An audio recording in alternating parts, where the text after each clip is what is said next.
You recording? I am recording. How about you check my mic? Just for your own sake. Yeah, mine too. Douchebag. Penis check, penis check, penis check. There goes the algorithm. We're fucked on this one too. We already swore out of the gate. Damn it. It works. Who fucked your camera? Fuck. Mine. No. Mine. Oh, the leg. There it is. Leg was Yeah. pushed in. That happens. Everything works. Again. Right. It Good was jo- one time. Listen. I know, listen. but you started over, so now you're back to square one. Number 2. Fucking 2 in a row so far. the FNG over here. Yeah. Fucking new guy. Like John Gruden. You fuck up one time, your career's over. All right. Why'd you gotta bring that up first? I actually did get asked that question. What do you think about that? Listen. Come on. Yeah. Listen. You're an idiot. Yeah. Listen, you just... Here's the thing. Like, here we are very unpolitical correct at Axe and Sledge, All-American Roughneck, American-Made Nutrition. We do not conform to the norm. No. We fuck with everyone. Everyone has fucked up nicknames, but here's the gig, okay? We are literally like a family here. We have each other's backs no matter what. If someone fucks up, we understand because it's normal. In life, everyone fucks up, okay? However, like our jokes about each other and how, Seth, you fucking 5'6" little garden gnome looking motherfucker. Like, you got tiny ears and a small dick. Bob, you look like you lost 100 pounds, which you did, but like busting your balls about being a metrosexual. Mm-hmm. Busting Shane's ball about just being Shane. Giving people fucked up nicknames. That's part of what you do with your brothers. Okay? That's part of it. We love each other. We don't take any offense to what we say to one another because it's all like a brotherhood. Because it's fun. We love each other. Don't think some of the things he said was in a loving way. Right. And some people are like that. Some people are just pieces of shit. Everybody has to realize that. Some people just don't have good things in their heart. And some people have weak moments in time. You just can't say it in emails 100 fucking times. That was a long time ago, wasn't it? And It it was over the course of like a 10-year span, I think I read. yeah, it was, but I can say anything I want to you guys. I can make fun of any part of your body if I want to. You have every right to make fun of me because we're brothers. Because that's what we have here. I don't think that's not how that worked in that situation. Yeah. And it's tough. It's a tough one. I think Johnny Boy knows he did a bad thing there. Yep. He resigned very quickly and disappeared off into the sunset. Yes. I do not think he's going to resurface anytime soon anywhere. Have fun on your extended vacation.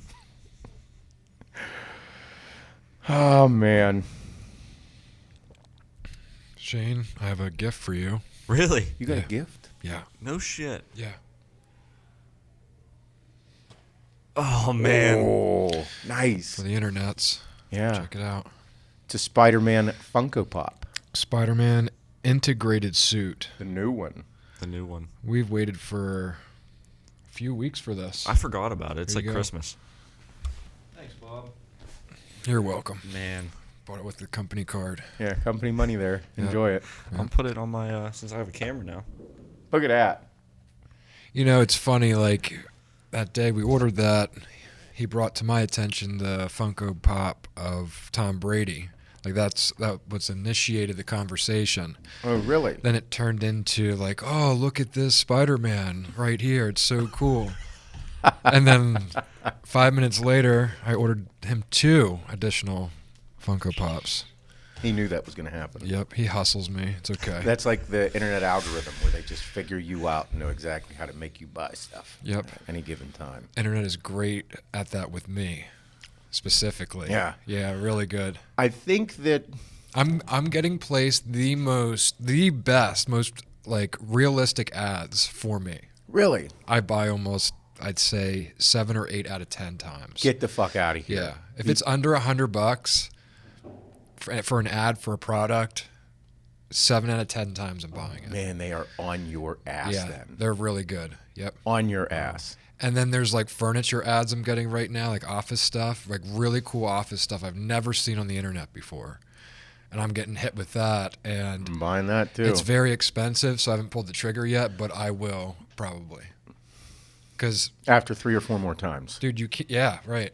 Yeah. Yeah. After they show it to me a few more times or maybe something new, They'll they're going to probably get you. they'll probably spend $3 to $7 more to get my attention, and then I'll give in. So probably cost them $11 for my $700 purchase.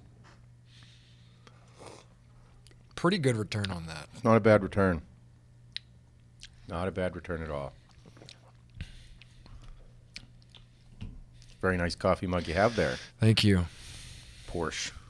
It's fast.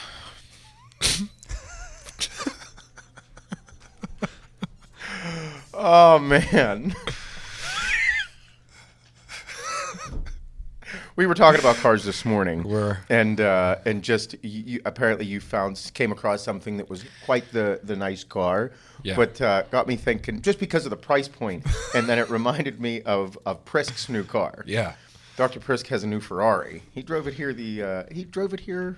Oh, you were away. He I was on the wasn't here. podcast when he brought it here, bro. Or no, that was in his Tesla. He didn't bring the Ferrari here. He has a brand new 812 Superfast. Mm-hmm. That is, I think it's 788 horsepower. Yeah. And it is the Ferrari blue with the Ferrari brown khaki interior with the blue stitching. It is one of the coolest cars I've seen in real life. Yeah. Very, very And pretty car. the price on it is absolutely ridiculous. It's an 812 Superfast GTS. Am I right in thinking? I think it's GTS. I think so. I'm not too good with Ferrari model numbers yet. Yeah. Yet. Yeah. But no, fucking really, really nice car. The car is phenomenal. The price point is absolutely fucking unreal. And but whenever I'm thinking about like what people like spend on a vehicle or anything like that, it brings me to the whole like, bro, you get what you want when you work for it. You know how people always like bust each other's balls or say derogatory shit about what people spend their money on? But it's your money. You worked for it. He's literally one of the best surgeons in the country. Yeah. Like if something goes wrong with me, I'm like, hey, doc. Like last night, the reason I was talking to him last night, hit a random text. I didn't see at the O, and I'm like, I had to go to Vegas for the kids with the gymnastics. He's like, missed you. He's like, it was a really good show. I'm like, I fucking know, dude. I watched the entire thing. Don't think that I didn't. And then he's like, you want to blow anything up? And I'm like, fuck yeah. Dude. Like He's shoot stuff and blow it up. He's like, you have any tannerite? I'm like, actually, I don't, but I can definitely get some. Yeah. And he goes, cool. That's all he said because he was at work still. Yeah. Because whenever he texted me, I was like, what are you up to? And he's like, I'm still at the office. I'm like, I just walked in the door. It was like 8:30. And then it turned in like that was the end of it. I'm like, so Prisk wants to go shoot guns and blow shit up. Like, how can't you like the guy? It's just so funny, like his relaxed demeanor, professional. Like I look at him like when he performs a surgery, it's like an art. The more I get to know him, I get worried about what he did inside my arm. Because I'm like. Then gets done. Yeah, you guys ready to blow some shit up? How about we That's what I drive mean. fast in cars? That's what I mean. I was like. I love that. So the guy is. It's for as because we went to he had a Labor Day cookout. So I took the family over. We couldn't stay long because SJ was an absolute fucking nightmare, okay? Absolute fucking nightmare. This kid stole the show. Yeah. But everywhere he went, because I took like a water bottle and like put a little hole in the top with my knife, like so it was like a squirt bottle for him. This fucking kid is running around everywhere, squirting it in his mouth, squirting it on the ground. And I'm like, we're not going to be here long.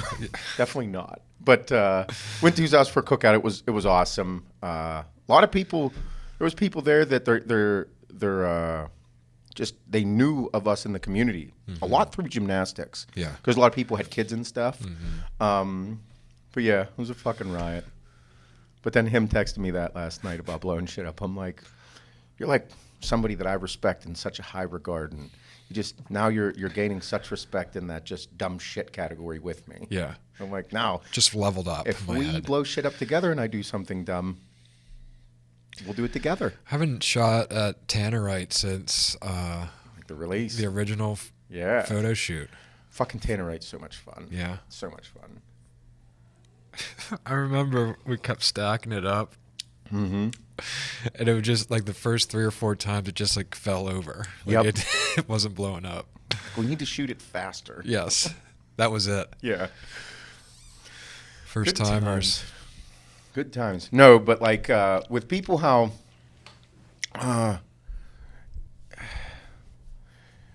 spending your money, how you spend your money. Make sure you. That's the thing I don't like criticizing people for. Everybody works really hard for what they want. Yeah, I mean, I don't post much about like the things that I buy here and there, just if like I'm excited about it, but I don't get much hate. You get more people asking for more of it. Yeah, they want to see more of it, and they're excited to see me. Go ahead. You know, driving these things and So having a good time. And Do you think that people are? Do you think the voices of the people that are negative are just louder? Like just Yeah. screaming about it, and people give more attention to those Yeah. to the bullshit than you would say the positive. Yeah, When they there's ju- a lot of people that are excited. Yeah, they just stick out. They stick Yeah. out. It's that troll of the internet type feeling. It's like it bothers you, but you don't want it to bother Maybe you. it's you maybe know? maybe it's like a pet peeve of mine that pisses me off that I see people post about, like hating on somebody for doing a good job or Yeah. hating on somebody for something that occurred in their life. Mm-hmm. You know what I mean? That's like a thing too. Like if you post something, you're like, "Hey, this is really cool," and then someone hates on you for it, and then you're kind of like, "That really sticks out to you because why would you hate me?" Meanwhile, there's 1,000 Yeah. people that loved it. Mm-hmm. Yeah. Yeah. Like what goes through my head, like to even like if someone tells you like something they're excited about, no matter what it is, right? Like I'm genuinely excited for them, no matter what it is. If they bought a car or a new house or Sure. promotion, like I get excited for them. Where like there's some people that completely disregard that they like had a lot of thought and time and process put into like making these decisions, and then they just be like, oh, like It's a really good point. why'd you do that? That's a really good point. And like they say it without even thinking twice, and meanwhile the person that just got so amped to tell you about it, they're like, it took everything for me to like make that decision, and like you just like made it sound like it's dumbest thing on the planet. no matter how big or small it is. Yeah. They're treating you as if it was like an impulse buy. Meanwhile, you're like, I put a lot of effort into getting the money And if to you do this. Yeah, and if you think I didn't sit there and think it over and over and over before I bought it, I did. Like I thought about it over and over and over again. Man, But then they still make you feel like, shit. don't do that. Don't Yeah. do that to people. I guess that's what that's really You know? that's a point that I'm making here is that Yeah. like within your own life, like, bro, that's one of the reasons that I think I have such an affinity for hardworking motherfuckers Mm-hmm. and everything that they do and their craftsmanship and what they do. Like everything that somebody is doing is their passion, their hard work, their everything. And whenever you get money for that, like you should do what you want to with it. Yep. Like Prisk buying that Ferrari. Like I'm like, man, like it's one of the coolest things I've ever seen in my life. Mm-hmm. It is. It is one of the coolest vehicles I've ever seen in my life. And it's one of the most expensive vehicles I've ever seen in my life. But I'm like, this man is one of the best surgeons in the country. Mm-hmm. So how am I going to criticize a man who's worked so hard to be one of the best at one of the most difficult things to do, because you're cutting human beings open and fixing them? And I'm going to criticize you for the vehicle you drive? No, I don't think so. I'm going to criticize somebody for being one of just so very good at what they're doing. I'm going to criticize them for how they spend their money? No. I'm going to criticize somebody who works hard for their money that makes $55,000 a year and made a purchase that was financially questioning to them. I'm going to criticize them for, no. I've been in that situation, and I'm in the situation where I make a fuckload of money, and I'm like, it still is cool to me no matter where you are in your life and doing things for you because of what it makes you feel like inside. And it even goes back to Like George Peterson. Like with George Peterson just passing away right before the Olympia. And all the shit that people say like, oh, in bodybuilding, it's very difficult. Very scary place. Bodybuilding is one of the wildest sports on the planet. We've been saying it for years. This is the sport that has no rules. There are 0 rules in bodybuilding. 0. No rules. That's why I liked it. I'm one of you. I'm there. I took more fucking steroids, and I took enough steroids for fucking multiple people. I've had enough close calls for multiple people. Guess what? Still kept doing it. I loved it. So with the people passing in bodybuilding, it's now a reality. It is a fucking reality. It's going to happen. More and more people will pass in bodybuilding. It's a guarantee. You know why? Because that's part of the industry. Just like football with CTE, just like boxing, CTE, just like MMA, CTE. It's a guarantee. Mm-hmm. It's not like a question. So, who am I to question what somebody decides to do with their life? Because if they weren't doing those things, they wouldn't be them, and you wouldn't even know who the fuck they are. It's their life. They get to do with what they get to do what they want with their life. It's not my job to criticize them. It's my job to fucking support the people that I enjoy following. Yep. That's why we follow it. That's why you know who George Peterson is. Because he was one of the best bodybuilders in the 212 in Classic, which he transitioned to 212 in. He pushed the fucking limits. We love the limits getting pushed. Whenever somebody shows up out of shape at the Olympia or any show, we're like, he didn't work hard enough. Oh, really? What makes you think that? So you want more. You want the freaks. You want it all. But when somebody pushes the envelope and becomes the fucking mutant or the freak or this holy fuck moment, you're like, I think you might went too far. Oh, so there's a fine line now. Mm-hmm. You fucking cunts. No, this is bodybuilding. Get used to it. This is part of the fucking sport. And if you don't like it, get the fuck out. Mm-hmm. Because this is their life and they get to choose what they want to with it. And if they weren't doing these things, you wouldn't know who they are. So they're living their life on their terms.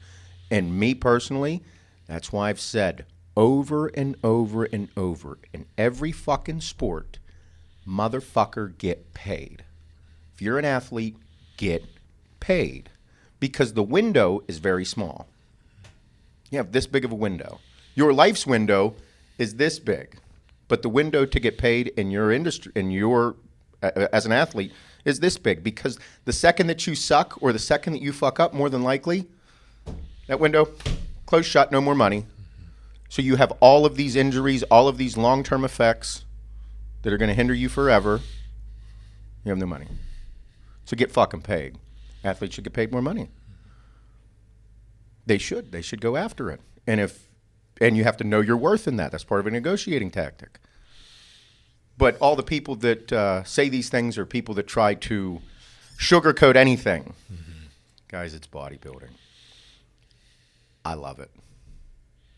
I absolutely love it. It's a show, man. It's a fucking show. You're showing up for the freak show, dude. That's what you're showing up for. You're signing up for it. Don't fucking act surprised whenever somebody pushes it too fucking far. Don't give me that shit, you fucking dumbasses. You know that. This is the name of the fucking game. Name of the fucking game. No rules. Well, it doesn't say no rules. Bitch, yes it does. I know, because that's why I loved it. That's why everybody loves it. And you look at all these competitors and they're calm, they're cool, they're collected, they're well-spoken. They seem level-headed. You thought that about me? Fuck no. Crazy-ass motherfuckers. You can't do bodybuilding. You can't be a big-time pro being like, I think today I'm going to take the day off because I can just feel it. Bitch, no. You're going to wake up and be like, I'm going to rip its fucking head off. Like, I got to take 3 shots today. I got to do my cardio. I'm so hungry I could fucking kill you. And you're thinking that. Mm-hmm. That's real. You are going to go into the gym and debate about chewing on the fucking bar. You're going to make sure that you're going to bleed from the workout. You're going to rub the bar on your shins before deadlift day and be like, I'm making this bar my bitch. Meanwhile, that bar is like indestructible, but you believe that you are too. And you're taking things that make you believe that you are indestructible. And through that, your mind has been molded into legitimately a fucking animal. And we all love it. We all love it. So don't act surprised whenever the big time negative things occur, because that's part of this fucking game. And George was a tremendous person. And so many people in bodybuilding. Mm-hmm. Bodybuilding is full of really great people because they are doing something that they have more passion for than most people can even comprehend. You can't be a big-time top professional at anything and not have passion. Living your passion. Bro, some people can't even understand that. They can't even conceptualize living out. You're living it every day, a passion. Think about everything that you do right now, and if it's not everything that you want it to be, and imagine the complete opposite of somebody who is living their dream every single fucking day. They are alive every day. They are visualizing things that you have trouble even thinking about. They're seeing it, they're feeling it, and then it's occurring in their life. Those are things that most people can't even fucking fathom. Mm-hmm. And then to have somebody say something negative about them because of what they chose to do with their body, motherfucker, that's what makes everything so cool, is the freedom to be who you want to be. That's what we all stand for, and then you criticize them for something like that. Yeah, dude, George signed up. Motherfucker, I signed up. Mm-hmm. Every single motherfucker signed up. And if we weren't those people, if we didn't do these things or those things or whatever it is, you wouldn't know who they are, and you wouldn't give a fuck. Just like you don't give a fuck about some of the people that are doing regular jobs in your life that you see every day. You're like, oh, yeah, that's Jimmy. Jimmy's a great guy. And I don't give a fuck about Jimmy. But you care about the guy on the internet. You love following him. Mm-hmm. It is a wild thing. So that's why, like, and we all share the memes about people not giving a fuck or all that. And it's like, these people are legitimately living that. And then you're going to go talk some shit on them. No, don't do that. This industry is full of freaks, full of fucking animals, and it's in every industry. Like you with Ironman. Like it's not the same thing with steroids thing, but literally, like, you're doing workouts that, like, you'd be like, yeah, that would insane. Fucking kill people. Yeah, it's insane. Yeah. Legitimately insane. Mm-hmm. Insane. And then it goes to other sports as well. Oh, so we're going to get in a ring and literally stand across the ring from somebody that is wants to rip my fucking head off. They're going to punch me in the fucking head and kick me in the head as hard as they possibly can. We're going to do that. Like, what happens if somebody, like, gets really hurt? Fuck them. Like, oh my God. Yep.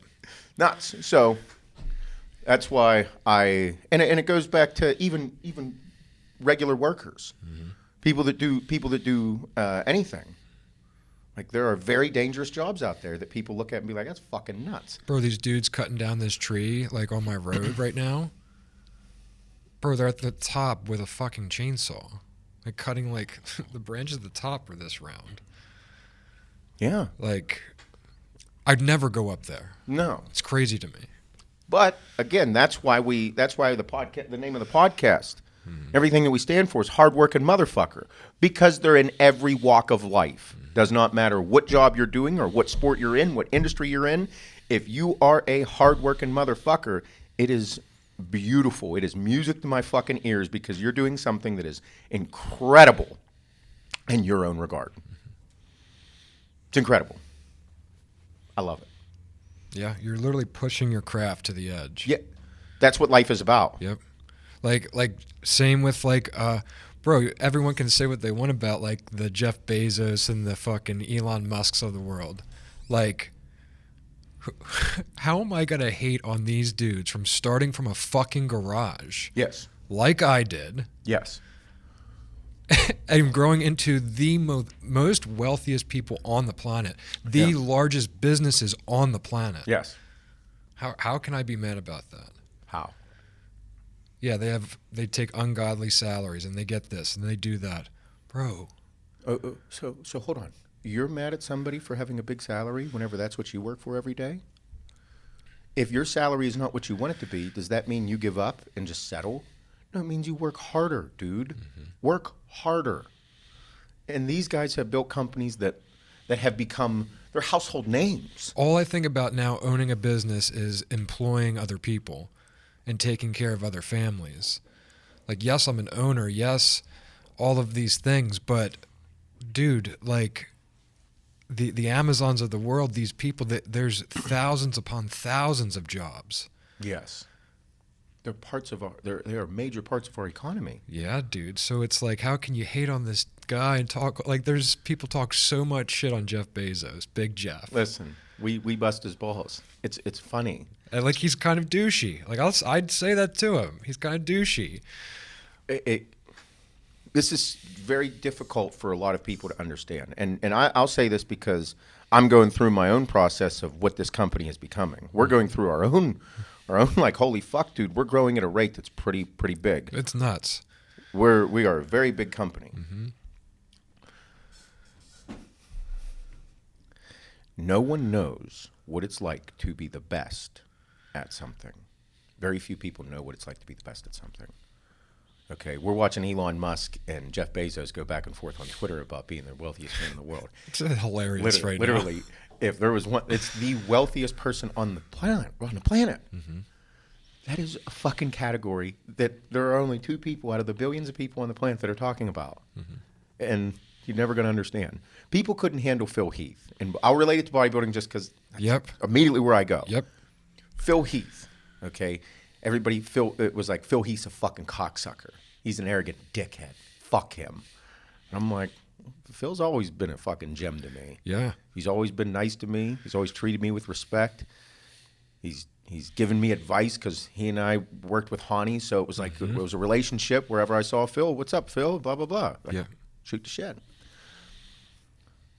Phil has said some things that people don't like, and that's on Phil. However, Phil Heath was the greatest bodybuilder on the planet. Literally the greatest bodybuilder. Hands down. Yeah. One of the fucking wildest looks of all time in bodybuilding was Phil Heath. How can you criticize someone about what they do in a certain situation or position that they are in when they are the greatest at something on the planet? Mm-hmm. They're the greatest athlete. They're the greatest bodybuilder on the planet at that moment. How are you going to criticize somebody because what they're going through from a mental standpoint, physical standpoint, emotional standpoint, all those things are on a level that you can't fathom because you've never been there. You have no idea. You'd say you'd be a better person if you were in that position. But really, you'd be a better person. You'd be better than Phil Heath at that position. And people are like, well, yeah, I think so. But have you been in that position? I have not been in that position. So I don't know how I would act in that situation. Until you're in there, you don't know. And you can say, oh, Jay Cutler was better at it. Well, that's Jay. Mm-hmm. But this is Phil. And you don't have to like Phil. People didn't, but you have to appreciate and respect what he's doing. Mm-hmm. And if you don't like him, guess what? Stop following him. Just don't pay attention. Be like, I'm just not into him. But if you continue to follow him, like you like him. Yeah. you like looking at his shit. But I mean, and like I said, I don't know, because if you've never been the absolute best at something, you don't know what will happen to your ego. You don't know what will happen to your mental state. You don't know what will happen to you. You have no idea because you haven't been in that situation. People like to say, I wish I had $10 million. Or if I had $1 million, what would I do? And everybody, that's something that I used to dream about on job sites. What would I do if I had $1 million? What would I do if I had $10 million? I'd say I'd do this and I'd do that. I'd do this. And it was usually like, it was winning the lottery, okay? Mm-hmm. That was how I envisioned it, if I won the $100 million lottery. But now, being in the position where we do have millions of dollars, our companies do make millions of dollars. It's not about what I'm going to purchase. It's about what we're going to build. because I didn't win $1 million. I earned it. We built it. So now whenever I sit here and I'm like, this is wild, and that's like we said, what we're building, employing people, building something that has such an impact on our community that it means more than finances. Because the people that are employed are thinking about what they want to do with their lives, yet they work in a great environment. They have great bosses. At least I like to think so. They're not thinking about the finances of the company. That is our job. Yep. That is our stress. That is our burden on how to grow the company and make sure that we continue to grow. That right there is why we make more money, is because we started in the garage. We legitimately did that, started in a garage. Yes. Which is wild. Yeah. Sometimes I just like kind of downplay that in my head. I forget about it. I do forget about that. And then whenever this happens, I'm like, oh fuck, we actually did start in a garage. My art design career started in a shed. Yeah, I remember I was there. Fucking trailer. Yeah. Yep. Yeah. And then we have fucking almost 100,000 square feet in fucking warehouse space. It's pretty funny. But that's my take on it. And that's my opinion. That's what I believe. Well, yeah, and like, you know, these look at any job. I mean, most people have someone that you work on the same level as, or you have some people under you. You might be a manager somewhere, you know, so you have responsibility to look over your people in your position, right? So like you might look at your boss or your foreman or whatever as like this fucking asshole, like especially a privately owned construction company, landscape, painting, you know, fucking cabinets. If you look at your boss or the owner as an asshole, yeah, they probably are. But think about the stress, the risk, the liability that they not only have as the owner of the business, but as your provider, as helping you build a future for your family. You know, like these guys might be cocksuckers to you to do a better job, like at an install or cleaning up after you do a fucking job. Like they're particular, because they're particular about who they hired and who they want to help, you know, keep going in life. And if you think they're not going to act a little bit different, like going from like you may have even started with them when they started the business and they kind of grew into this little bit of an attitude, like just not who they were in the beginning, but like still a good dude, but like things change a little bit. They had to. That person had to become more of a savage to be able to handle more. Absolutely. You know, it's intense.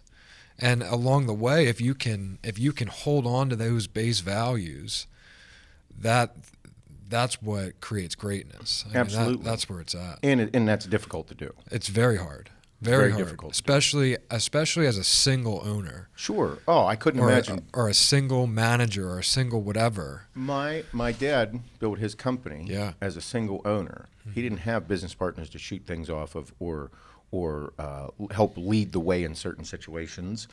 Bro, and like you said, bringing it up, the stress. Right now, with the size of our company, it's phenomenal. It's great. We're growing and all that shit. We continue to bet on ourselves. We continue to push. We just signed on the dotted line that everything personally for us can be stripped away to further this company. All your cars on the line. All of our houses on the line. We're personal guarantors on everything for everything that we're building here. So all this nice shit that we have, all this great shit, if it goes belly up, all of our shit's gone. We put it on the line. So I'm putting it all on the line. I'm willing. You are. Mike is. Pat is. That's part of it. You have to be willing to put it all on the line for the things that you want. Have to, if you want it. And I will tell everybody this. Boy, does that put some fucking stress on you. Yes. Puts a little bit of weight on your back. And you feel it. And that's why you strive. That's that shit about feeling alive. Because you're like, what am I going to do today? Today I'm just going to take it easy. I just need a day to relax. Maybe a couple days. Excuse me, what the fuck did you just say? That's what I'm saying to myself. Because it's always a go, go, go, and it's intense. And it's something that is a very difficult thing to balance in life as an owner. And whenever you see things like that, most owners do those things. Mm-hmm. And most people that are in certain situations do those things. You know, like bodybuilders and big-time athletes and everybody, they're putting it all on the line. They're like, fuck yeah, I'm going to invest everything into me. They'll put it all on me, motherfucker, because they like it.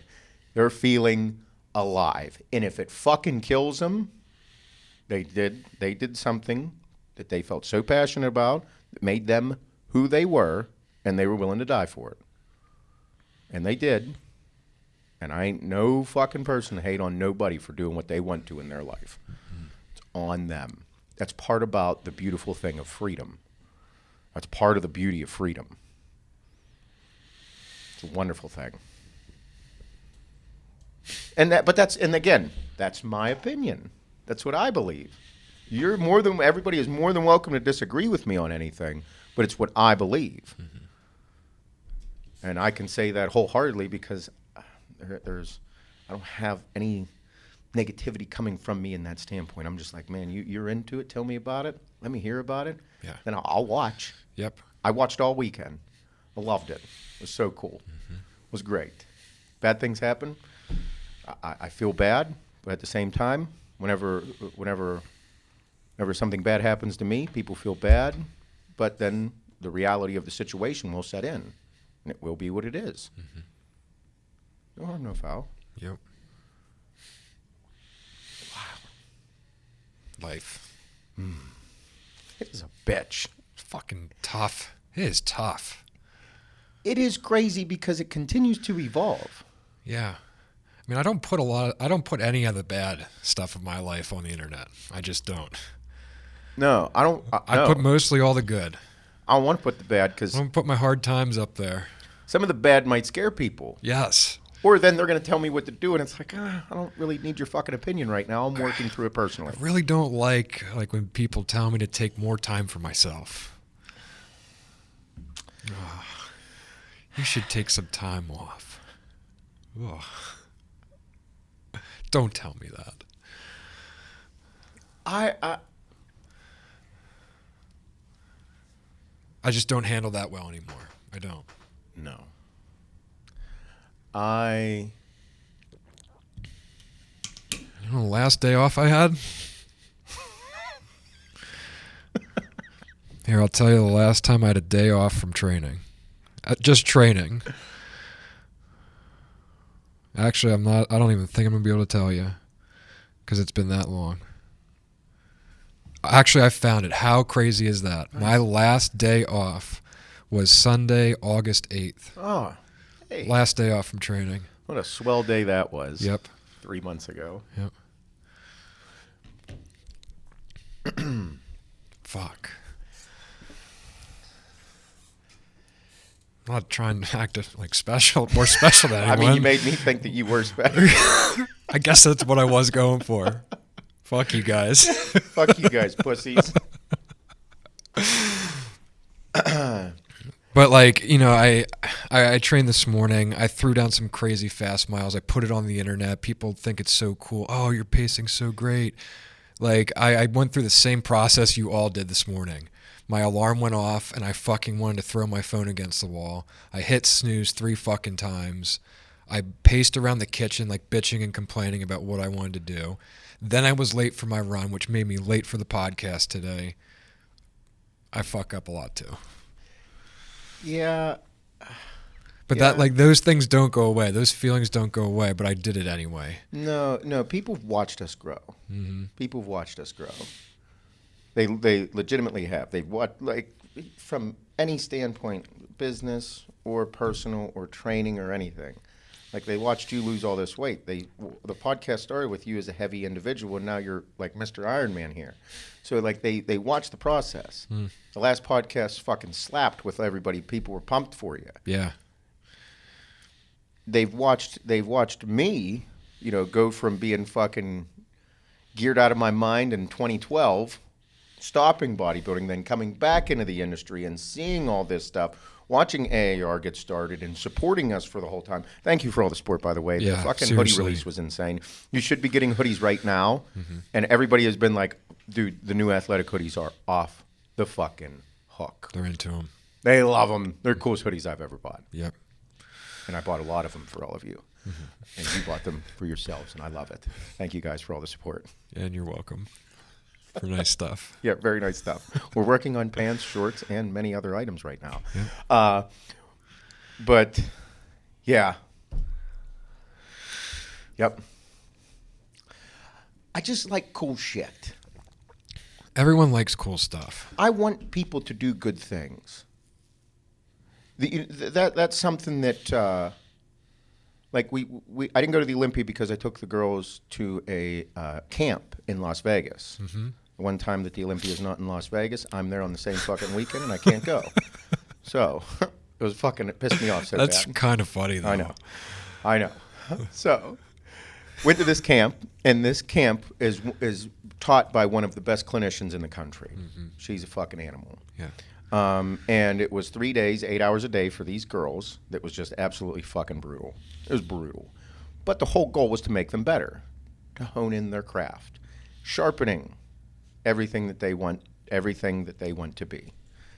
Meanwhile, they're fucking 12, 13, some were 14 and 15. Emmy was 7 and she was there. Like, bro, it's about becoming better and putting them through something that is just so ungodly intense. And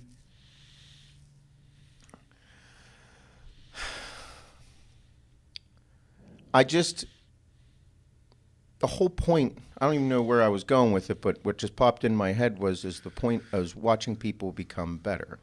Like, I want people to do cool shit in their life. I want people to feel alive. I want people to understand that they are capable of doing some really incredible, great things. And to get there, you're going to have to go through incredibly difficult times. Like going to a camp where you want to quit. If you're not doing something that makes you want to quit, you're not actually working hard enough. You should want to fucking quit. Your body should want to give out. You should want to quit. During a workout that you're pushing yourself, you should be questioning what you're doing. You should start to question it. Because that's the shit that is going to push you to a new level. Like whenever we put up that sandbag workout. Yeah. I like doing the sandbag workouts in the morning because guess what? They're really fucking tough. It is something that is more cardiovascular taxing on my body than anything. And I like doing functional stuff. Jay didn't put the whole end of the fucking one round in there. He clipped it up. Okay? After I was done, I'm fucking... my fucking lips were moving because I was having trouble breathing because I fucking pushed myself. And whenever I watched a video, I was like, he didn't put the whole thing in there. I was like, thanks. That was like kind of you, Jay. Because it was rough, dude. I was right there almost ready to vomit. Yeah. Like I tasted it. It was right there. And somehow it didn't come up. But I'm like, that was a workout that I literally was like, really, I'm fucking questioning myself now. You should be doing those things in your life. And you have to push yourself. These kids just got pushed to that point where they were questioning it. And I'm like, Adeline even said it Sunday morning. She's like, this fucking thing, dude. She's like, this is intense. I was like, you questioning it? She's like, yeah. She's like, I don't want to fucking go. Yeah. And I was like, okay. I was like, right now, you don't want to go. She's like, I can barely lift my arms above my head. She's so sore. I'm like, this is a point in time that you're not going to forget. If you don't go, or let's say you quit and don't finish this camp, okay, you're going to regret it down the road. You might not regret it right now because you'll be able to rest and you'll feel good. But I'm telling you right now, this is a moment in time that is going to mold your mind forever. You've never been this sore. She's like, no. You've never been this exhausted. She's like, no.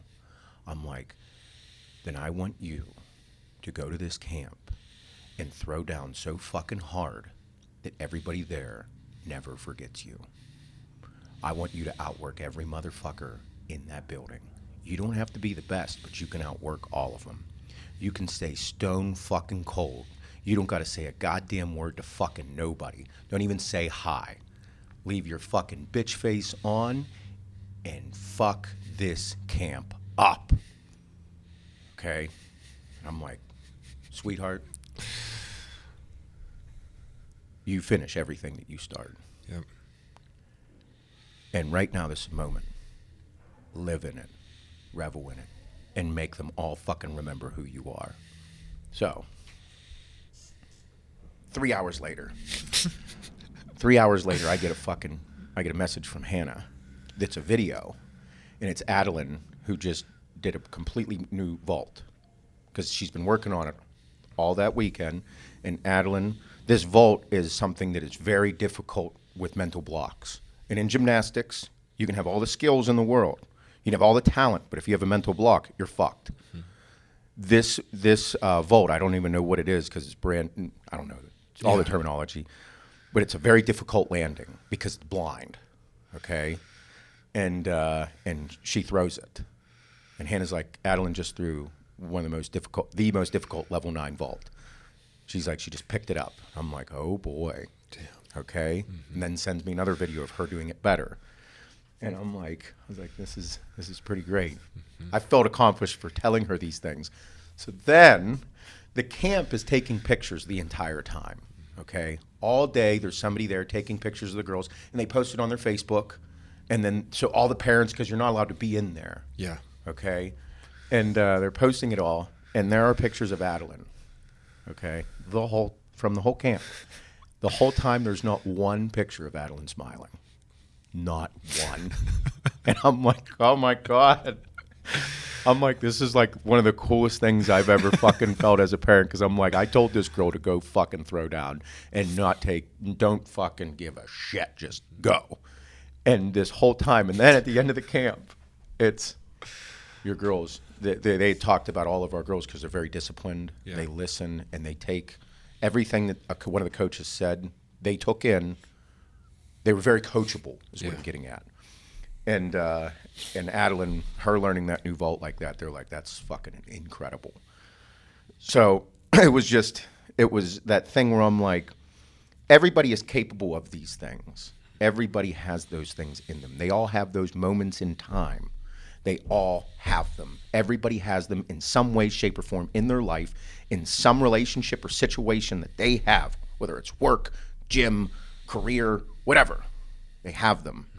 And those are the moments in time that define you and change your character. And being able to see it occur with my child and being able to help guide her and tell her what is the situation and then watch it occur, I can only imagine what occurred in her head during that camp. And after doing those things that are incredibly difficult and feeling accomplished and getting a good job from people that don't give out many good jobs like they do at that camp. They don't tell you you're great at that camp. It wasn't hey, this is a fun camp. It was it was a rough camp. Yeah. And I'm like, the confidence that was built there, the feeling, this incredible. And that's what people should strive for. Yeah, I mean, everyone has like think about that. I know everyone talks shit on cardio, and everyone had that one workout where it busted you up so bad. Like, even if it was one time in your life. Oh yeah. You know, like you went to the gym the one day and you decided to do like one of like the group HIIT workouts at the gym. Yeah. I did that like a few times in my past, and like I remember it just smoking me. Like that feeling where like, holy fuck, and then you got done and you felt so good from it, and you're like, I'm never doing that again. So like these people, these gymnasts, these athletes, every workout or every day at the job is pushing it to that. And if you stack enough of those, eventually that's what you reach for every time. That's a really good point. You know, because like the first one or two times you do it, you're like, fuck, dude, like I don't want to feel like that for that 30 to 60 minutes ever again. But you know how you felt after it. I chased that feeling. So like, you know, when I was severely overweight and like I was only running 1 to 3 miles because like my body legitimately couldn't take anymore. I just pushed it a little bit more, and then I got a little bit better at it. Then I pushed the distance a little bit more, and like I'd kill myself for that distance. And I just kept doing that over and over and over for almost 2 years now. You used the perfect analogy. You said the thing, stacking them together. Yeah. Yeah, and you're not going to go 7 for 7 some weeks. You're not. But if you go 3 for 7, 3 for 7, 4 for 7, 5 for 7, then you got a month where you went 7 for 7 just because life aligned with your shit. Yeah. It's building everything. It's building that mentality. And then like when you have a couple off days, you're like, fuck, I don't feel right. I slacked on myself. My weight's up. I'm not like things are just off. And then you kill another fucking workout. Or like you go above and beyond at your job. I mean, those things add up. Fuck yeah. Yep. If you can stack things together, you can stack them together and make that, it becomes just normal. Yep. I remember not wanting to do cardio. My God. I remember that not being long ago for me. I remember not wanting to do it, and I'm like, now I do it every single morning, and I'm like, it is a huge mental thing for me. Mm-hmm. Huge. I don't even do it. I don't even so much. If I don't do my morning cardio, I'm not okay. Mm-mm. It's wild. The whole day's not right. No, it's fucking crazy. I look at it now and I'm like, I do more cardio now. I do 30 to 45 minutes every morning. Mm-hmm. Every single morning when it's the days that I do 45 minutes, I'm like, I'm going to go as hard as I can. Mm-hmm. I don't care like what I get out of it, like from a physical standpoint of how good I look. It's not about that. No. It is literally about the output and me getting everything okay. We're supposed to be fit for Yeah. like our body to work. Yes. Like for the mind to work, the body to work, the heart to work, the lungs to work. We're supposed to be fit. And then if we're fit, then our jobs are better, then like everything's better. Like it's this equation, like fitness, like decently like prep food equals like success. Like it just does. So what do you think then? Oh man, going down a rabbit hole. I love those. What do you think then about? You definitely think this way, like being physically fit, eating healthy foods, equating to a better lifestyle. 100%. So,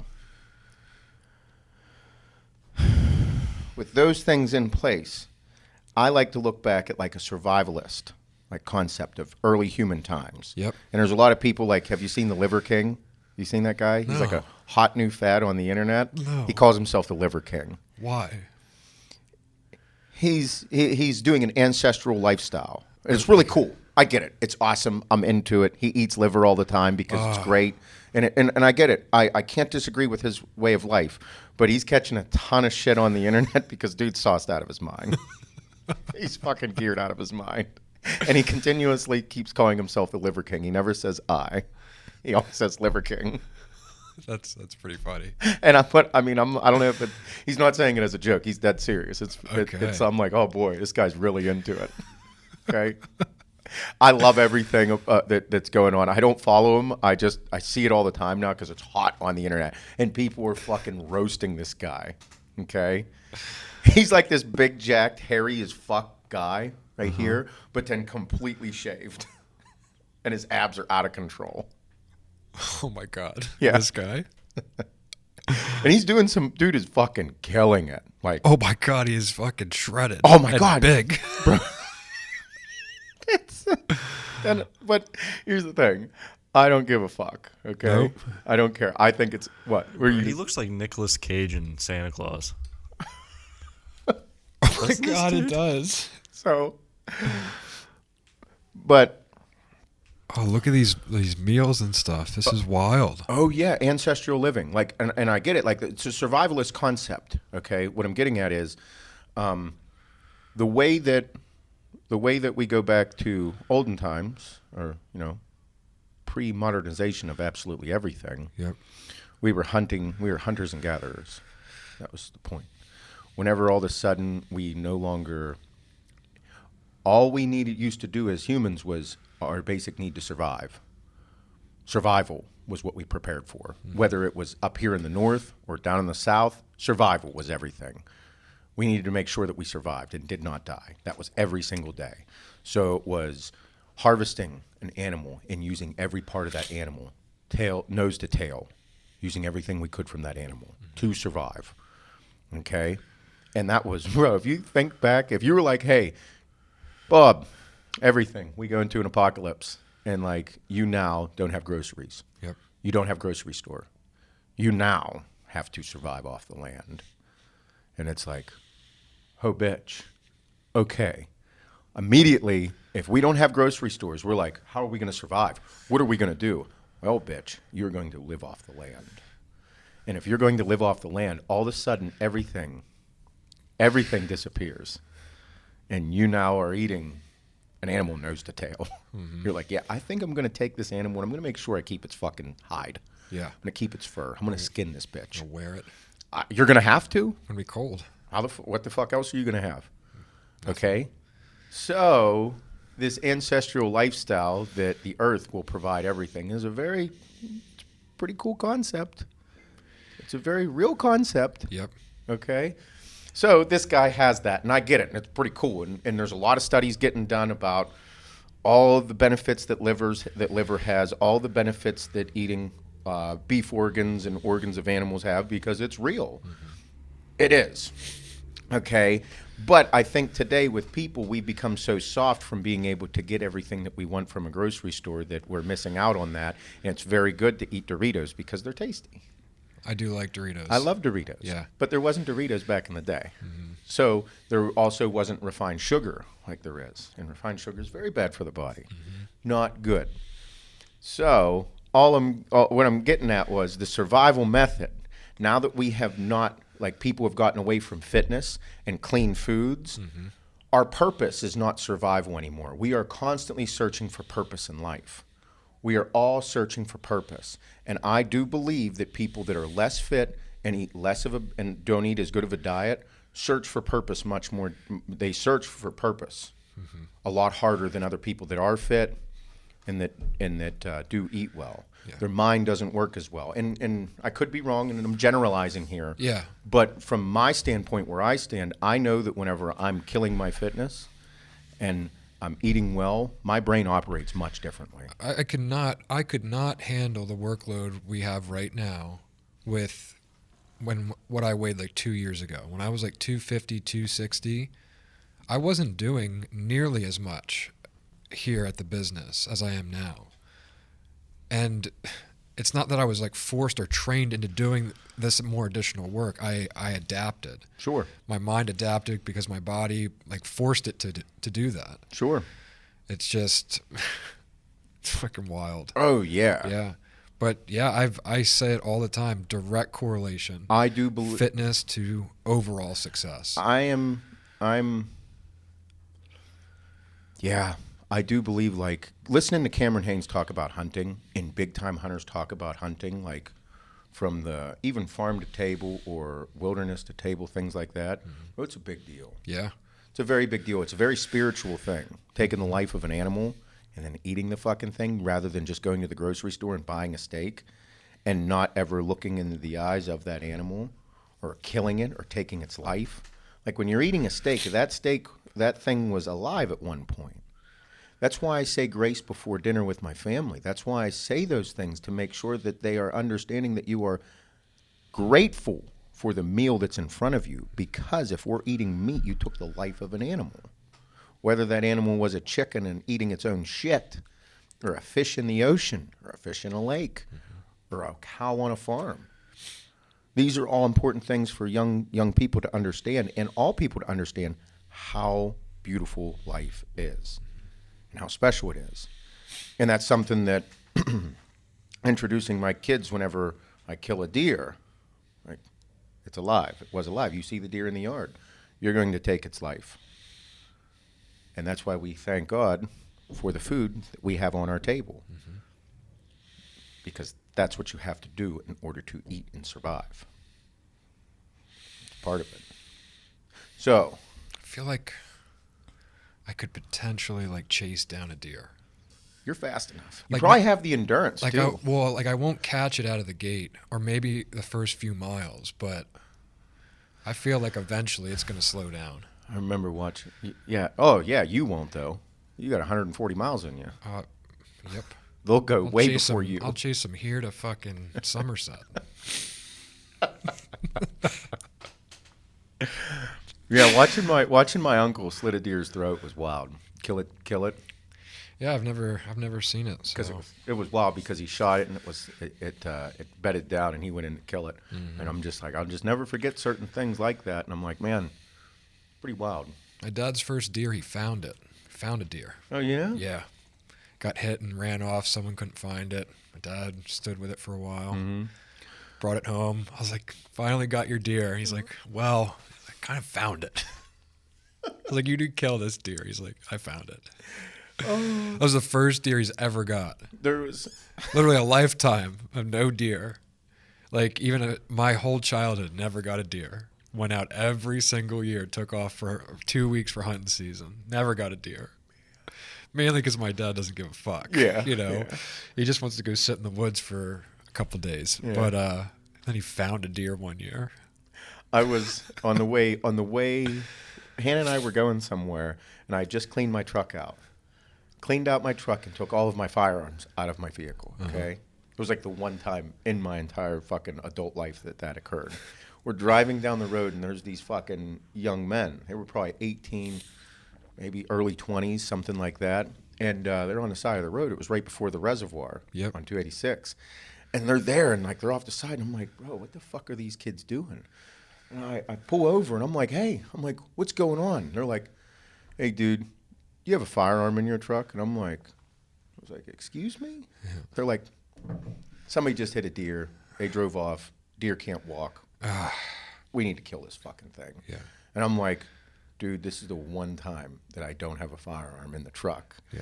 And it's like, it's wild because in that scenario right there, it was like not about the animal suffering. Like there was no saving it. Legs are broken.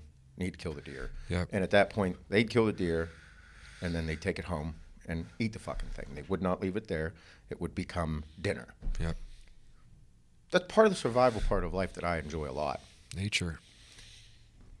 Nature always wins. Yep.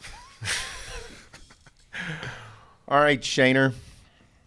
So we had some we put up the questions for 10-minute talks on the HWMF podcast on the internet the day before. So on Tuesdays on HWMF podcast on Instagram, you will be able to ask questions. We'll post it, and then you ask questions, and then Bob and I will answer them. They could be fucked up. They can be funny. They can be crazy. They can be life-inspiring. They could be questioning. Whatever you want to. Shane's going to grab some and then ask us, and then we'll answer them.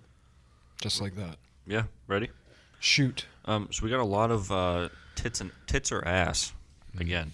Really? So I think we should just get this out of the way and answer it. Yeah. Yeah. I like them both.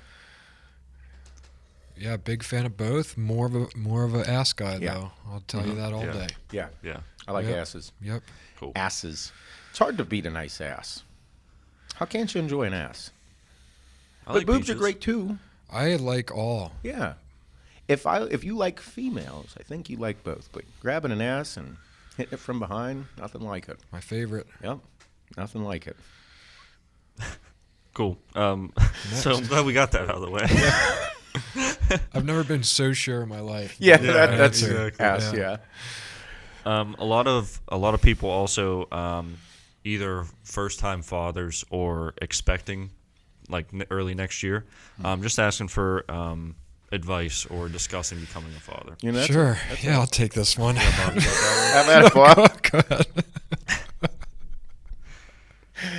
You know, I think that's a big demographic that we have. You know, young people, boys eventually become men. You can't be a fuckboy forever. Eventually, you got to grow up. Mm-hmm. Eventually, you become a man. Being a fuckboy's fun. It is. It's a young guy thing. You be a fuckboy, you fuck off, banging bitches, fucking off, having a great time, being a complete fuck off. Been there. But eventually, you got to grow up and become a man.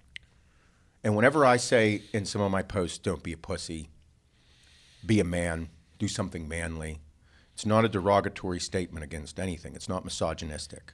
Eventually, you got to grow up and be a fucking man. That's everything that we stand for. That is the all-American roughneck. That is everything because I've gone through the whole entire process. I've had a kid when I was way too young. I was a fuck off. Had a kid, had to grow up, become a man. I still have fucking tendencies where I let loose and have fun. But whenever what is going on for young men in these situations, you're becoming a man and you're feeling it. You are feeling it inside. That is this feeling that you have right now. You're like, okay, life is changing. I was this guy and fucking off a lot. And I now feel this inside of me that I have something coming into this world. I created a life. I'm a young man. I'm becoming a young man. I have to step my game up. I'm going to become a dad. So the things that you're feeling in there is that. It's normal. It's okay to feel that. You have no clue what's about to occur in your life, and it's terrifying. You're about to become a father. You're going to have a life that you are responsible for a very long time. It is not to be taken lightly. It is not to be joked around about. You don't have to change who you are as a person, but you have to understand that you are now responsible for a life. And that is going to require you to work harder than you are right now. That means that you're going to have to sacrifice certain things for that new life that you and your significant other are bringing into this world. It is going to be difficult. It is going to challenge you. You're going to question yourself because you're going to not have sleep. You're going to be sleep deprived. You're going to question whether or not you're doing the right thing. You're going to worry more than you've ever worried in your life. You're going to go through things that every single person goes through and everybody handles differently. You're going to become a young man. You're going to become a dad. And you can't take it lightly. You don't take it lightly. You cherish every moment. You live in every moment with your significant other because you created that life. And you don't take it for granted. It's not to be taken lightly. And you and your significant other are going to fight. You and your significant other are going to have moments and emotional times where you both are going to question being together. You're going to question whether you're a good parent or not. You're going to question so many things in your life because of how much you care about that life that you created. And you live in those moments. And it's not easy. But it is the coolest thing you will ever do. I have 3 children. It is insanely difficult. It is insanely beautiful. That's why I'm such a basic white bitch in so many ways, shapes, and forms. When it comes to the holidays, when it comes to certain situations, being a father has helped mold me into who I am today. I wouldn't be this person today without my children. And that's where the flannel print, that's where all the orange and holiday-esque and Christmas shit and all of my fucking funny, wonderful dad tendencies come from. It comes from because I'm still a child, because they have revitalized my child inside of me. But that also is the reason that I work as hard as I do, is because my kids are watching me. It's not so much for, there's so many other things that come in, but they're watching me. They see everything. And those are the things that you're feeling inside of you, because you know that everything is changing and it is going to be the most difficult thing you've done, because you now have to work harder at every aspect of your life, all of them. So that is the transition period. Young men, do a good job. Be a better version of yourself and continue to strive for greatness, because they're going to be watching you. They're going to watch everything. And you are going to be everything to them. You're going to be everything. They're going to listen to everything that you say. They're going to watch everything that you do. And just like the story I explained with Adeline, at a hard time in her life, whenever she was questioning things, she was all ears, motherfucker. All ears. So they'll take what you say and embody it. So do a good job. More? Yep, I have one more. A lot of people obviously would listen to the podcast are following Bob's training and how you train in bodybuilding. So they want to know about like the mind to muscle connection. Like how do you like embrace it and your experience with really catching on to your training and getting into it and feeling that. You want to take the first part or you want me to start this one? Yeah, go ahead. Okay. So, Bob trained with me for years. Bob was big, Bob was strong, but Bob wasn't going to be a bodybuilder. Mm-hmm. It's not that Bob didn't love it, it's just that it didn't align. Mm-hmm. In life, you have to search for the things that align with you and your personality. I believe that's how really great things occur for you in your life. So for me, in my life, and that's what I was talking about earlier with bodybuilding, motherfucker, my personality, my crazy, fucked up, insane personality met with bodybuilding. And when those two things met, I was willing to push it to the limits because I felt that shit. It was in there. I loved it. That's what's occurring with Bob right now that everybody's watching. Bob was doing all these things, powerlifting, bodybuilder style workouts, eating like a bodybuilder, training, living that lifestyle, but never putting it together. And whenever all of a sudden, somehow, the most odd thing occurred with Kenny Lehman sitting here, and us talking about Iron Man Dad, and he told him, and Kenny told Bob that he believed in him, and Bob's like, Bob felt that. Mm-hmm. Bob did that. Bob started training, and somehow it started to align, and the second that it aligned, limits started getting pushed. And ever since that day, the limits have never stopped getting pushed. In Bob's realm of being the fat guy, talking about how buoyant he was, I was thinking he was a fucking liar, into going in, and from there, running, buying a bike, getting in the water with a wetsuit on, wearing the fucking Speedo caps, all this, and I'm like, what the fuck is Bob doing? What the fuck's going on here? And in Bob's life, whether he was 250 pounds, 240 pounds, he continued to keep pushing himself in every facet, pushing the limits, his limit at that time. That's how it works. You have to push your limit at that time. Doesn't matter about who the fuck else there is. It's not, you're not fucking, you can't go up against the best in the world to start. You can watch them for inspiration, but you have to understand that you have to push your limits. Those are the steps. You push your limits, and then your limits continue to get pushed. And then before you know it, if you stack them together, your limit, your first limit becomes like not even a warm-up anymore. That's not even anything. You don't even fuck with that anymore. You push the limits. That is it. You have to continue to search. And that's something that's on the internet that not enough people talk about. Not enough people talk about searching for things that align with your personalities. Mm-hmm. You have to find those things. That means you're going to have to experiment with so many different things. Say you love bodybuilding or you love it, whatever you're doing, you're going to have to search for the other factors that are in there. Say you love bodybuilding, but what happens if you don't like the certain training style, or you need to continue to try new training styles or try new diets? You have to find things that align with your personality and your body so that you can love it. Because if you don't love it, you're not going to be great at it.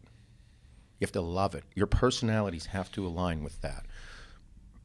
Motherfucker, I can, in my head, if I want to do something, I'm going to achieve it. I'm pretty confident in myself now. I've done enough things in my life where I'm confident that I will achieve anything that I set my fucking mind to. But I'm also old enough, wise enough to understand that if I am not wholeheartedly in it, it ain't worth it. It's not worth it. I have to feel the shit. And that's what this is just a constant process of experimenting and finding what aligns with you.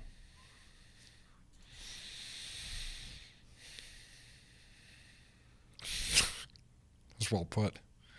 Yeah. Yeah. Thank you. You're welcome. No, I don't even really know what to add other than, I mean, Shane, they were touching on what the mind to muscle. Yeah. Yeah. Like, I mean, as far as the mind to muscle with the training I do, like Seth said, like me and bodybuilding just did not align. When we trained back together, I did not get this back pump. I did not grow in my lats and my upper back. I never did. I'd do the textbook things to grow those things. I'd get strong with them. They would not grow. Mm-hmm. And, you know, there was probably, looking back, there's probably some things I could have changed and I would have grew a little bit more. But the mind to muscle connection for me now is literally just making my mind right by doing the output. You know, like I'm not so focused on like, okay, I need to feel this in my glutes and I need to feel this in my, no, I need to feel like. You need to be mentally prepared. Yours is all mental. It's mostly mental. I mean, we're coming down to the wire now, less than 3 weeks away. And I just saw Ironman Texas was this past weekend. And my coach had 8 people qualify for Kona in that one race. Wow. 2 of them won overall, or the one girl won overall gender. A few others won their age groups. Wow. Which is just unreal to all be on one team, yet alone for that to occur. And looking ahead, like I have these expectations now in my own head. I look at their times and their pacing and the field they're up against, and I'm doing those things right now. I'm doing them. Mm-hmm. And now being 2 or 3 weeks out and me having a very good chance at doing something special, I have an expectation in my head that I think it's probably a little too high, but if I don't have it where it's at, I mean, there's really no point in training the way I am. No. I'm not training to finish. I'm training to compete, and I'm willing to push it to the absolute limit, to the point that it might pull me off the course. Yes. If I don't make it, you know. Yes. So it's just a little bit of a different mind to muscle connection. I'm in a weird space right now with everything mentally. I'm very fatigued. Like I'm about a week away from like a nice 2-week taper. So I'm beat up and I'm still being asked of very, very high intense workouts. This weekend being out of control. Yes. Yep. As it should be. Yes. Challenging. Yep. If you're not challenging yourself, fuck you doing. You got to push yourself. That's the fun part of everything that you're doing. And it's tough because, like you said, there's a lot of things that you don't want to do. Yeah. But you have to. Mm-hmm. Because I'll feel empty if I don't do certain things. And if I feel empty, that's very bad. You know why? Because I find fucking trouble. Yep. I'm very good at finding fucking trouble. I'm really good at it. I need things I need to be challenged in order for me to be okay. Yeah. Yeah. We want to put it that way? My mind has to be occupied at all times. That's a better way to put it. If it's not, I don't know. I'm thinking about the wrong things. Yes. This was a topic to discuss from this person. His name is Travis. He sent me a message. He asked, would AAR, along with Axe and Sledge, be where they are if Seth was in his current shape and TRT dosage? And this is no shame by any means, but if he, as he puts it, wasn't geared out of his mind, would we be in the same position? Okay? So let me take this for a moment here. Mm-hmm. The answer is fuck no. Okay? The reason... Now, this comes into marketing and how we built the company. I am the first IFBB pro bodybuilder to talk about the use and abuse of steroids on the internet publicly. The first one, Steroids, Drugs, and Life. Rich Piana paved the way, but he wasn't an IFBB pro. First IFBB pro, Steroids, Drugs, and Life, Part 1, motherfuckers. If you haven't watched it, go watch it. Everything that we have today, and other people as well, is built off the crazy shit that we have done. Yes. There is not one thing that you can tell me that you're going to really like blow my mind about, because I've done so many fucking crazy things. That's why everybody followed me. Because they knew it was going to occur. Yeah, I'm a fucking wild dude. I don't care if you judge me or not. Legitimately don't give a fuck. I'm willing to talk about it all. You've heard me talk. That's why I joke about hookers and blow. Everybody thinks it's funny. No, dude, I lived that life. Fuck off. I know what it's like. I've seen it up close. I've seen it destroy fucking lives. Bodybuilding.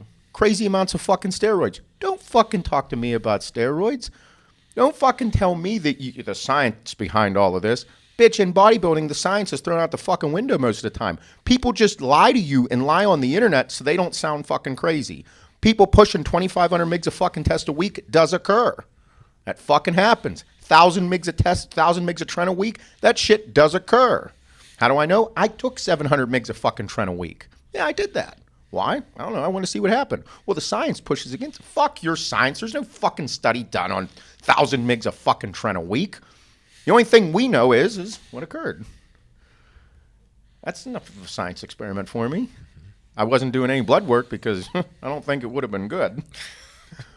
But no. Everything that you see is people love it. It grabs your attention. That's why we love a fight. We like watching people get kicked in the fucking head. We like watching bodybuilders push the limits. We enjoy those things. So yes, however, what we have created here is more than just me being geared out of my mind. This is a mentality. Being a hardworking motherfucker is a mentality. It is being good at everything that you're doing in life, putting everything that you are. Don't be fucking one-dimensional. Don't be one fucking way. Because the second that that's taken away, you are nothing. Everything that you are doing in your life, whether it is your job, the gym, your family, husband, dad, whatever the fuck you're doing, you do it to the best of your abilities. You don't half-ass nothing. You full dick that motherfucker. Go to the gym. You go in the gym and half-ass it, you're not going to be as good as you possibly can be. You go to your job and half-ass it, you're not going to be as good as you possibly could be. Whole dick those motherfuckers. Every single thing you do in your life. That is what a hardworking motherfucker is. Because even if something is taken away from you, you have so many other parts of you that are wonderful. And all you have to do is take the next steps to make sure that other part of you is fulfilled.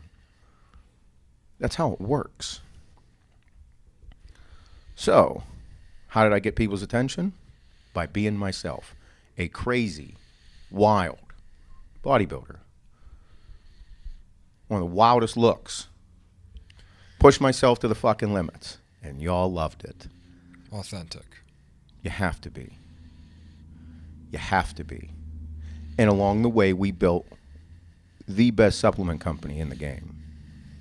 Phenomenal products, phenomenal formulas, phenomenal fucking ingredients. Were us, there wasn't many companies using top line ingredients with well-formulated products. They were digitally marketing you to anything to get you to fucking buy something. Now there's companies that are emulating everything that we do, every single fucking step. They're just watching us and saying, we're going to put our spin on it and do it that way. Motherfucker, yeah. Because at the end of the day, the goal is you guys.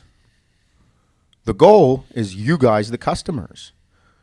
To give you guys and provide you guys things to make your life better.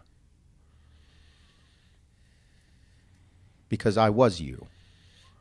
I was the person that was wanting to buy a great pre-workout, a great protein, things that didn't fuck with me and make me feel like shit.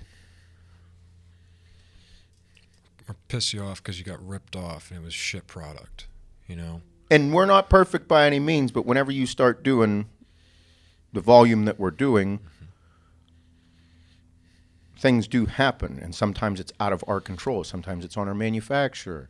And whenever you're fucking going through 20,000 units of a single flavor and you have fucking 64 fucking SKUs, do the math.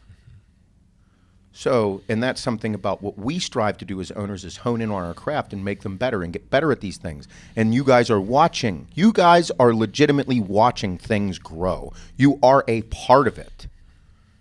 You're a massive part of it. That's the beauty of it all. So how did we start? Yeah, that's where you start, but you continue to evolve. You continue to work. You continue to put in everything that you can into what you're doing. And along the way, things are going to change, because anybody that thinks, oh, you changed, yeah, you have to. If you're the same motherfucker that you were 5 years ago, I ain't fucking with you.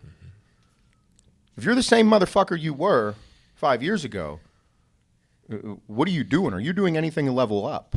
Are you doing anything to better yourself in any facet of your life? Because if you're like, I'm the same guy I was 10 years ago, why?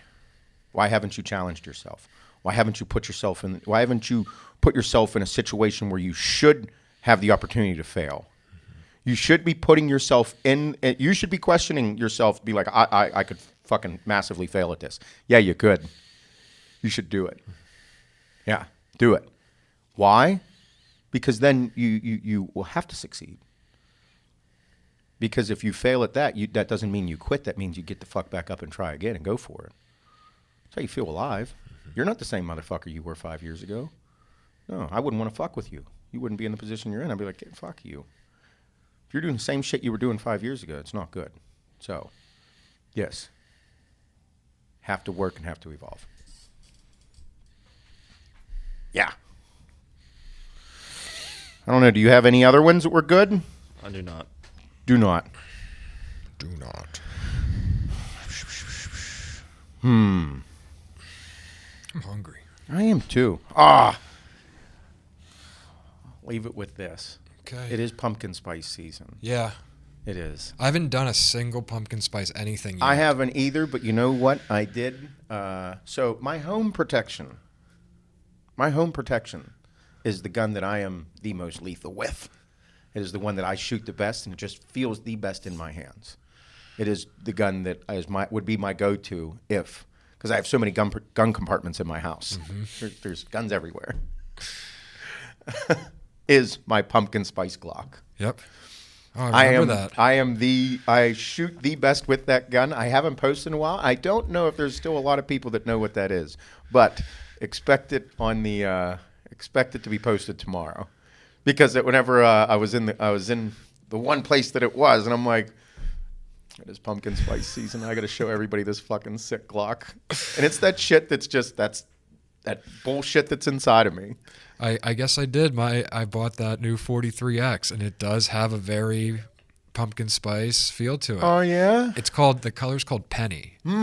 But it's pumpkin spice. That's what it is. I think it's wonderful. Yeah. I think it's great. I love it. I now have one of every color Glock. Really, all their custom colors. Yeah, custom combinations of colors. Yeah. Yep. I even have that gray, that weird gray. Yep. Yeah. But quite the collector you are. Yeah, I like collections. You know, I like to see them all in one spot. We didn't touch on this, but we didn't win our bets. No. That $188,000 bet that I had. Yeah. No, I didn't win. No, I didn't either. I missed like 7 of the games. Yeah. I'm going to buy a car anyway.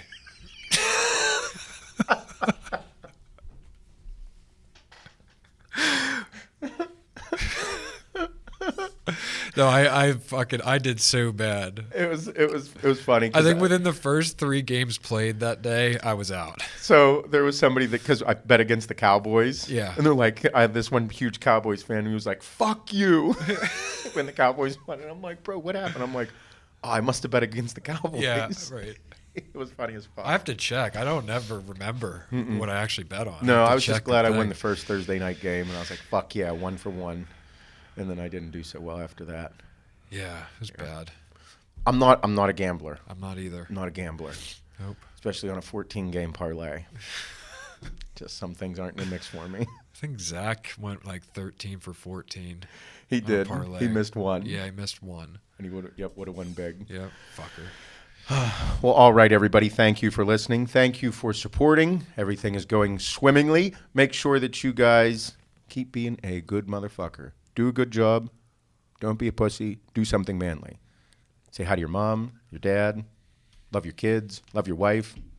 Long dick that bitch.